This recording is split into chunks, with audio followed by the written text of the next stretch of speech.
இன்றைக்கி காயல் சமையல் பகுதியில் நம்ம பார்க்க போகிறது சுவையான தந்தூரி சிக்கன். ஹோட்டலுக்குன்னு போனீங்கன்னா அந்த தந்தூரி சிக்கன், கிரில் சிக்கன் இதெல்லாம் பார்த்தா நமக்கெல்லாம் நாக்கு ஊறும்.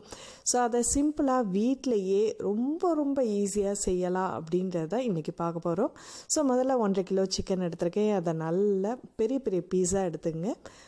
பச்சை வாசனை அந்த பலால் வாடை இல்லாமல் இருக்கிறதுக்காக கொஞ்சம் மஞ்சத்தூள் போட்டு கொஞ்சம் நல்லா அலசிடுங்க. சிக்கனை பொறுத்த வரைக்கும் 7 வாட்டி வாஷ் பண்ணணும். ஸோ அதை நல்லா வாஷ் பண்ணிட்டு அதில் உள்ளதை ட்ரைன் பண்ணிட்டிங்கன்னா அந்த தண்ணியெலாம் வடிகட்டிடும். ஃபஸ்ட்டு மேரினேஷன் அப்படின்னு பண்ணணும். அதுக்கு மஞ்சத்தூள், மிளகாத்தூள், உப்பு, எலுமிச்சை பழம் இதெல்லாம் எடுத்து வச்சுருக்கோம். இப்போ சிக்கனை கொஞ்சம் பெரிய பீஸாக இருந்துச்சுன்னா அதில் கத்தி வச்சு இந்த மாதிரி நடுவில் கோடு போட்டு வச்சுடுங்க. அப்போ தான் நமக்கு நல்ல உள்ளே மசாலா எல்லாமே பிடிக்கும். ஸோ மேரினேஷன் அப்படின்ற போது எலுமிச்சைப்பழ சாறு, உப்பு, மஞ்சத்தூள், மிளகாத்தூள் கொஞ்சமாக சேர்த்துங்க, நிறைய இல்லை. இதை மேரினேட் பண்ணி ஒரு 1/2 hour எடுத்து வச்சிடலாம். இப்போ அடுத்த செகண்ட் மேரினேஷனுக்கு தயிர், கரம் மசாலா பவுடர், மஞ்சத்தூள், மிளகாத்தூள், தனியா பவுடர், சீரகம், சோம்பு, அம்ச்சூர் பவுடர், சாட் மசாலா இது எல்லாமே நம்ம ரெடியாக எடுத்து வச்சுருக்குறோம். ஸோ இப்போ நம்ம ஃபஸ்ட் மேரினேட் பண்ண அந்த இதில் தயிர், இஞ்சி பூண்டு விழுது, தனி மிளகாத்தூள், உப்பு, கடையில் வாங்குகிற தந்தூரி மசாலா பவுடர் அது கொஞ்சமாக, ஏன்னா மொத்தமாக நம்ம சேர்த்து அதில் போட்டால் தான் அது உடம்புக்கு கெடுதல். ஸோ அதுலேருந்து 1 டேபிள் ஸ்பூன் அளவுக்கு எடுத்துங்க. மீதி எல்லா மசாலாவையும் சேர்த்து தேவையான அளவுக்கு உப்பு, ஒரு 1/2 டீஸ்பூன் அளவுக்கு எண்ணெய் விட்டு எலுமிச்சம்பழம் பிழிஞ்சு நல்லா விரவி விட்டுடுங்க. ஸோ மசாலா எல்லா சிக்கன்லேயும் படுற மாதிரி நல்லா விரவி ஒரு நைட்டே நீங்கள் நாளே ஊற வச்சிட்டிங்கன்னா நல்லாயிருக்கும். ஸோ அப்படி உங்களுக்கு டைம் இல்லை அப்படின்னா ஜஸ்ட் ஒரு 4 to 5 hours நீங்கள் மேரினேட் பண்ணி வச்சா போதும்.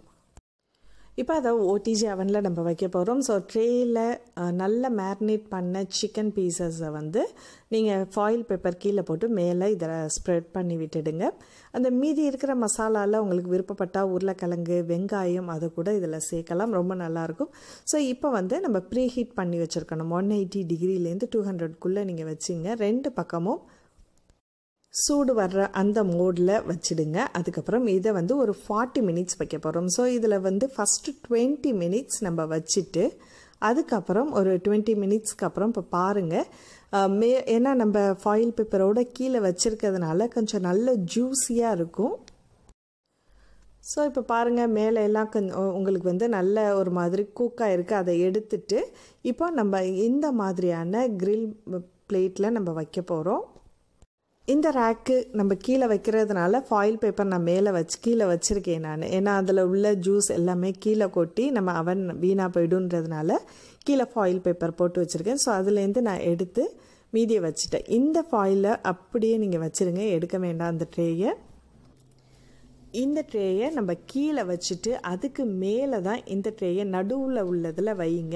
ஏன்னா கீழே நம்ம இது வைக்கும்போது அந்த சூடு டைரெக்டாக அதில் படாமல் இந்த ஹீட் பட்டு அந்த சிக்கனில் உங்களுக்கு சூடுபடும். ஸோ அந்த ஸ்டேஜில் எப்படி இருக்கும்னா நமக்கு சிக்கன் ரொம்ப ரஃப் ஆகாமல் நல்ல ஜூஸியாக இருக்கும். ஸோ திரும்பவும் ஒரு 20 minutes வச்சு எடுத்ததுக்கப்புறம் மேலே பட்டர் கொஞ்சம் தடவிட்டு